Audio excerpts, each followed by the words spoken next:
Eddie Lin is one of America's most popular and provocative food bloggers. Through his book, Extreme Cuisine, and his website, Deep End Dining, he keeps thousands of loyal fans informed about his latest culinary adventures, from wrestling down live octopus in Koreatown to sucking down raw duck embryos with his Filipino friends. The only thing Eddie likes more than wild food is wild nightlife. Sexy or what? And he'll combine both of these passions in a tasty and titillating new series, Bite of the Night.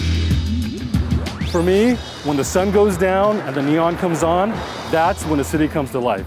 It's all about cravings, appetite, and satisfying that hunger. And that's what this show's all about.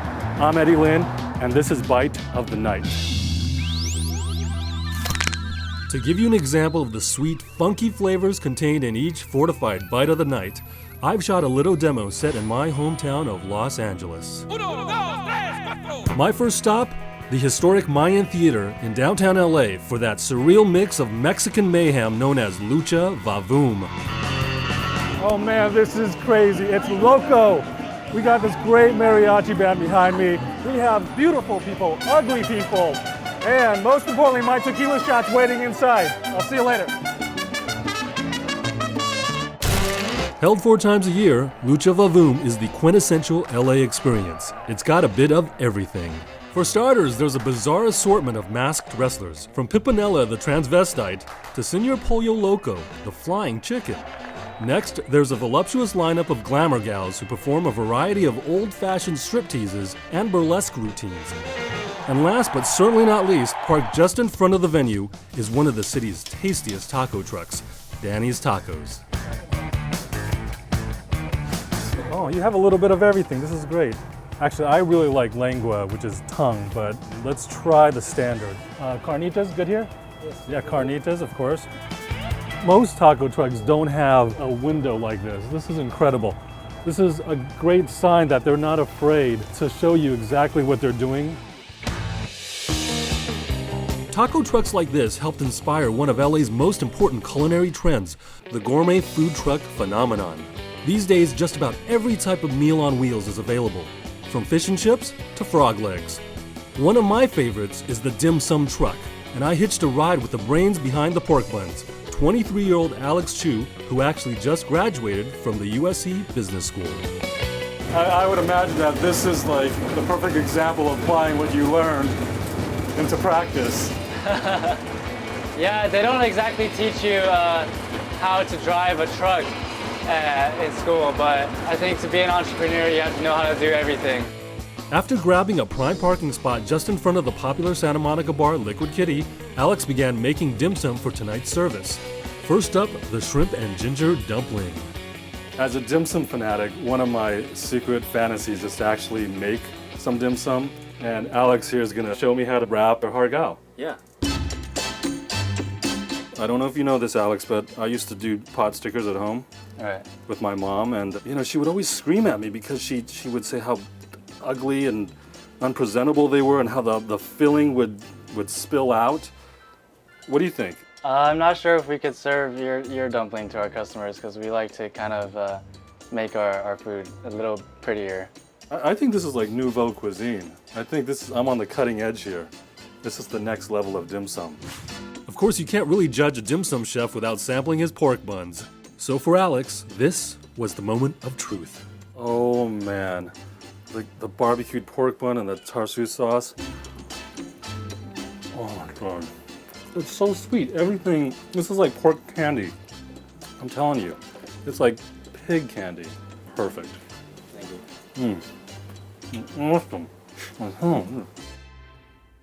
It was hard, but I dragged myself away from the dim sum and headed off to LA's most famous food truck, Kogi Barbecue. I was actually one of the first bloggers to write about Kogi, which way back in 2009 brought a revolutionary blend of Korean and Mexican ingredients, like the kimchi quesadilla, to a new generation of adventurous LA diners. As far as the success of Kogi and everything, what do you think the nightlife had to do with it? We started at midnight when we first rolled out, and at nighttime, the day is over and, you might want to take a chance, and Kogi was a chance for a lot of people. I am actually a vegetarian, and I get the tofu tacos, which are absolutely amazing. And tofu kind of soaks up the booze, too. I'd like to think so. Chef Choi was named one of America's best new chefs by Food and Wine magazine.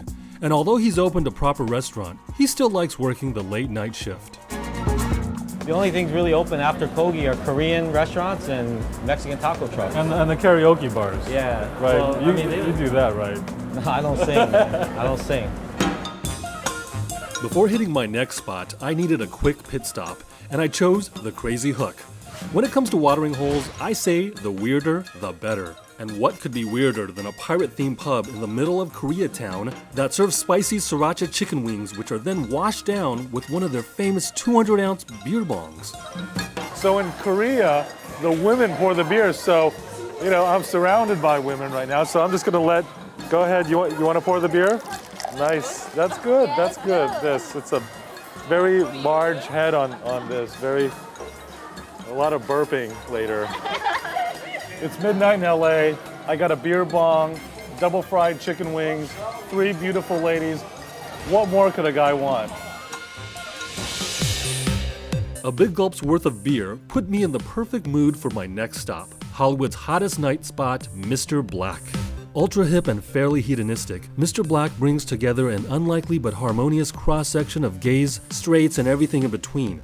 And this happy circus is presided over by the undisputed queen of the LA night scene, Lenora Claire. I'm all dressed up and ready to fall in love. Unfortunately, Lenora did not find her Prince Charming that night, although she did meet a nice unicorn. And where, you may wonder, does the queen of the LA scene go to hang out after the clubs close? Well, if it's 3 a.m. and you've got a hole in your heart, you fill it with a donut. They're really big here. Those are big. Is this actually a flavor? Oh, pink? Pink's a flavor. It's the best okay. flavor. Yeah. I just wanted to make sure. Oh, I see.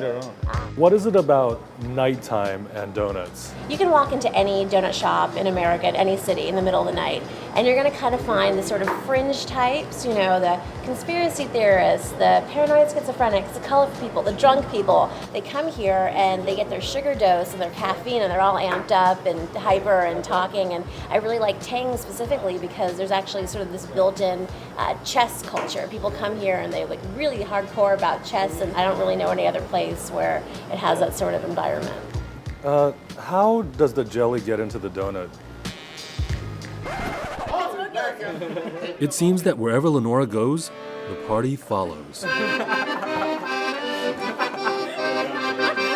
It was the perfect Hollywood ending. Donuts and divas at dawn. I just came in for a donut. I don't know. This is just a small, tantalizing taste of what late night LA has to offer. Next week, another city, another adventure. So get ready to gorge yourself on good food and good times when you join me, Eddie Lin, for Bite of the Night.